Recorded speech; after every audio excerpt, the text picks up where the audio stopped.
Assalomu alaykum, kanalimizga xush kelibsiz. Agar kanalda yangi bo'lsangiz, kanalimizga obuna bo'lishni va videoga like bosishni unutmang. Pokrovsk va Mirnograd uchun jang. Rossiya bu shaharlarni to'liq egallashga aslida qanchalik yaqin? Oktyabr oyi oxiridayoq RF qurolli kuchlari bosh shtabi boshlig'i Valeriy Gerasimov Rossiya prezidenti Vladimir Putinga Donetsk oblastida Pokrovsk va Mirnograd shaharlari Rossiya rasmiylari ushbu shaharlarning sovetcha nomlarini ishlatadi. Krasnoarmeysk va Dmitrov aglomeratsiyasi qurshab olingani haqida hisobot bergandi. 1 dekabr kuni kechqurun Kreml Pokrovsk egallangani haqida bayonot berdi. Kiyevda esa bu bayonot rad etildi va Ukraina qurolli kuchlari ushbu aholi yashash manzillari o'z nazoratida qolishi uchun qarshi choralar ko'rayotganini ma'lum qildi. Gerasimovning hisobotida Rossiya qo'shinlari 26 oktyabr kuniyoq Pokrovsk va Mirnograd hududlarida dushmanni qurshovga olishni yakunlaganini va Ukraina qurolli kuchlarining yirik guruhi yo'lini bloklab qo'ygani, Ukrainaning 5,5 mingga yaqin harbiysi qurshovda qolganini iddao qilgandi.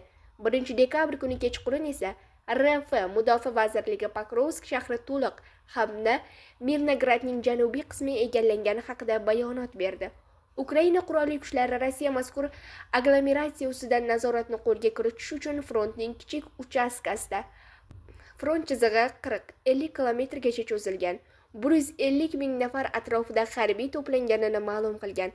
Bu Moskva 2022-yil fevralda Ukrainaga keng ko'lamli bosqin uchun harakatga keltirgan yirik qo'shin bilan deyarli tengdir. Ukrainaning harbiy va siyosiy rahbariyati Pokrovsk va Mirnograd qurshovda qolgani faktini rad etgan. Bundan tashqari, oktyabr oyidayoq Ukraina armiyasi aglomeratsiyani o'z nazoratida ushlab qolish uchun faol harakatlar qo'llashni boshlagandi. Birinchi navbatda gap ushbu yo'nalishga qo'shimcha kuchlarni olib kelish haqida ketadi. Ukraina armiyasi qo'llagan choralar chindan ham rossiyalik harbiylarning oldinga yurishini to'xtatdi va dekabr oyi boshidagi holatga ko'ra Rossiya kuchlari baribir oldinga qo'yilgan maqsadga erisha olmagan. Ushbu shaharlar to'liq egallanmagan. Bu yog'iga nima bo'ladi?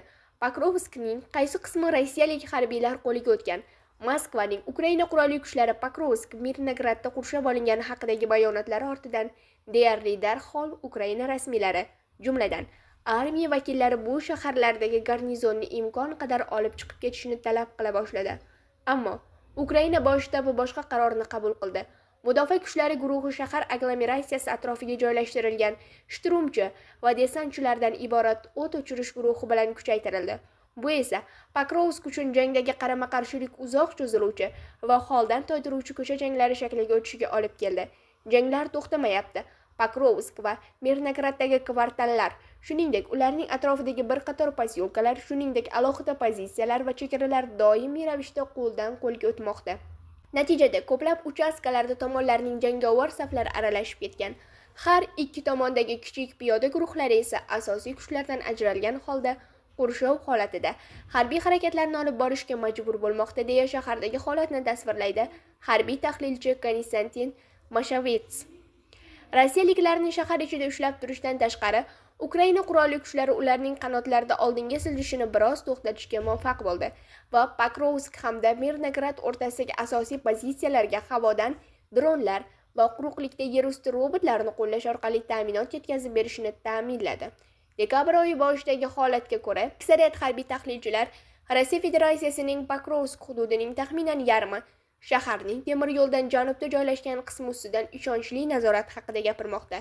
Shaharni g'arbdan sharqqa ikkiga bo'lib turgan temir yo'l ko'tarmasi shartli chegara chizig'i vazifasini o'tadi. Rossiya Mudofaa vazirligi 1 dekabr kuni Pokrovsk olinganini e'lon qilarkan, rossiyalik harbiylar Mustaqillik maydonida 2024-yilgacha Shibankov maydoni deb atalgan Taras Shevchenko haykali yonida xotirjam yurgani va Rossiya Federatsiyasi bayrog'ini yoyib turgan aks etgan kadrlarni namoyish etdi.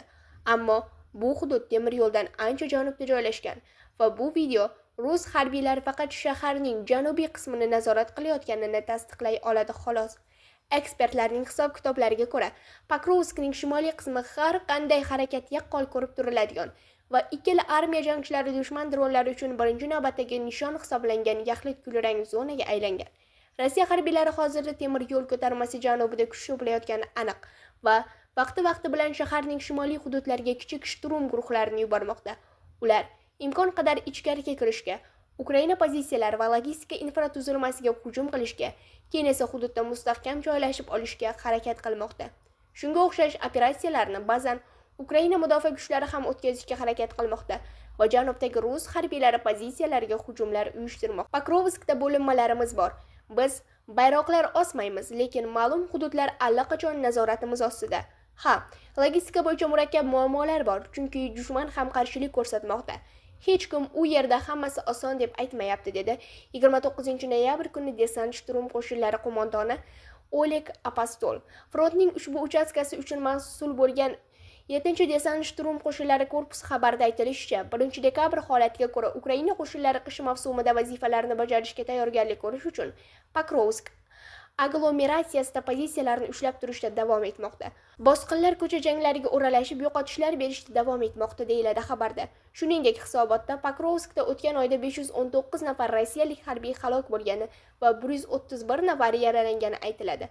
Qayd etilishicha, bunday yo'qotishlar soni butun bir batalyon soniga to'g'ri keladi. Mirnogradda qurshoq xavfi. Mirnogradda vaziyat Pokrovskdagiga qaraganda murakkabroq.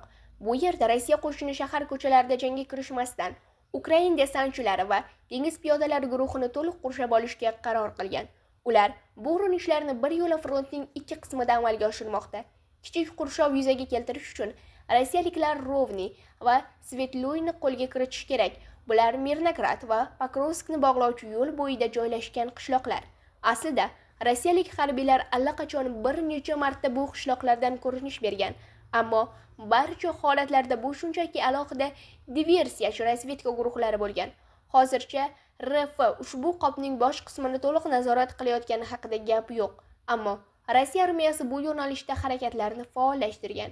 Bu bilan parallel ravishda Rossiya aviatsiyasi har kuni Ukraina himoyachilari tomonidan foydalanish mumkin bo'lgan ko'p qavatli binolarni yakson etish uchun Mirnograddagi aholi kvartallariga og'ir bombalar tashlamoqda. Katta qurshov esa Rossiya armiyasi halqani Radinskiy, Krasniy Liman va Grishino qishloqlari bo'ylab o'tgan yo'llarning T shaklidagi chorrahasida yopgan taqdirda yuzaga keladi. Harbiy sharhlovchi Konstantin Mashavets Rossiya armiyasi allaqachon bu nuqtaga yetib kelganini aytadi. Shubhasiz, dushman Radinskiy janubidagi yo'llarning T-simon chorrahasiga yetib borgan va endi u yordam mustahkam o'rnashib olishga harakat qilmoqda. Bu esa amalda Mirnogradni himoya qilayotgan bo'linmalarimiz qurshab olinganini anglatadi, deb yozdi u 30-noyabr kuni. Biroq Deep State va urushni o'rganish instituti OSINT loyihalari xaritalarida Radinskiyning bu chorrahasi kulrang zonada ekani ko'rsatilgan.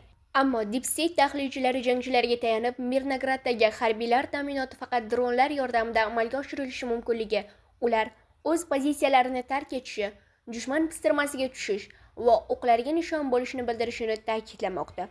Ukraina qo'mondonligi esa qurshov yo'qligi va qiyinchiliklarga qaramay Mirnograddagi Ukrain kuchlari ta'minoti va rotatsiyasi amalga oshirib turilganiga ishontirmoqda. Bizning bo'linmalarimizda rotatsiya uchun ham asosiy, ham muqobil yo'nalishlar mavjud. Xususan, kuni kech ukrainalik harbiylar shaxsiy tarkibni almashtirdi, deyiladi 7-korpus bayonotida. Ammo Ukraina qo'shinlarining Pokrovsk, Mirnograd hududidagi bunday joylashuvi, ya'ni qanotlarda siqilgan va faqat bitta logistika yo'lagi bilan ta'minlangan holda qolishi juda ishonchsiz holat. Agar Rossiya qo'shinlari Grishino, Radinskiy yo'nalishdagi yo'lni kesib qo'ysa yoki Mirnograd ichkarisidagi Ukraina garnizonini bloklashga muvaffaq bo'lsa, Ukraina bosh shtabi murakkab dilemmaga duch keladi. Qurshovda qolganlarni blokdan chiqarish uchun jangga qo'shimcha kuchlarni tashlash yoki jangchilarni dushman o'qlari ostida qurshovdan olib chiqishga harakat qilish.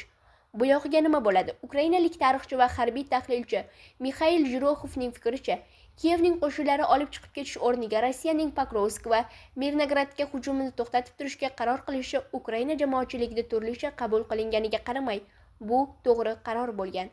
Uning so'zlariga ko'ra, shahardagi og'ir janglar RF hujumini sezilarli darajada to'xtatish va dushmanning katta kuchlarini band qilish imkonini berdi. Bundan tashqari, kvartallarda tayyorlangan pozitsiyalarni ushlab turish Pokrovsk, Mirnograddan keyin darhol boshlanadigan ochiq dalalarda himoyalanishga qaraganda ancha osonroq. Shu bilan birga, mavjud ob-havo sharoiti rossiyaliklarga qo'l kelmoqda. Donbassda bir necha haftadan beri tuman tushib, yomg'ir yog'moqda. Bu Ukraina qurolli kuchlarining asosiy zarbdor quroli, dronlarning samaradorligini sezilarli darajada pasaytirgan. Yutilgan vaqtdan esa Rossiya qo'shinlari Pokrovskdagi mudofaani taslim qilish uchun emas, balki yirik hujum uchun kuch to'plashda foydalangan. Donbassda uzoq vaqtdan beri tuman bor. Bu Ukraina armiyasi uchun yomon, chunki u yerda rossiyaliklar logistikasini ta'minlay olmaydigan uchastkalar bor edi. Hozir esa ular bu yerlarga o'z uyidagidek yuribdi.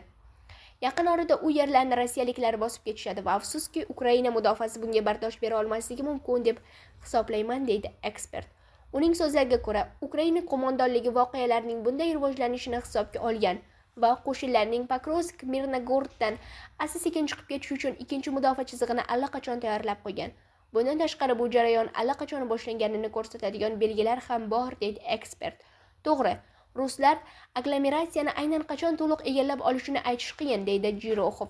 Ukrainada dushmanni bu shaharlardan butunlay siqib chiqarish uchun yetarli kuch yo'q, deydi ekspert. Uning fikricha, bu yerda ko'p narsa ob-havoga bog'liq. Hozirgi mavjud sharoit rossiyaliklarga hal qiluvchi sakrashni amalga oshirishga imkon berishi mumkin. Harbiy tahlilchi Konstantin Mashavetsning fikricha, Ukraina qurolli kuchlari Mirnograd garnizonini nisbatan og'riqsiz olib chiqib ketish uchun fursat allaqachon boy berilgan. Birinchi navbatda dushman shimolroqda Krasniy Liman qishlog'i yaqinida mustahkamlanib olgani va qochish yo'llarini nazorat qilayotgani uchun ketishga muqobil yo'l to'liq qurshov holatida jang qilib chekinish vaziyatni yana shu narsa murakkablashtiradiki, Ukraina qurolli kuchlari dushmanning Radinskiy janubidagi va Grishino yo'nalishidagi hujumini hozirgacha to'xtata olmaydi, deya xulosa qiladi ekspert. Deep State Pokrovsk va Mirnogoroddagi vaziyat Ukraina armiyasi uchun kritikligicha qolayotganini qayd etgan.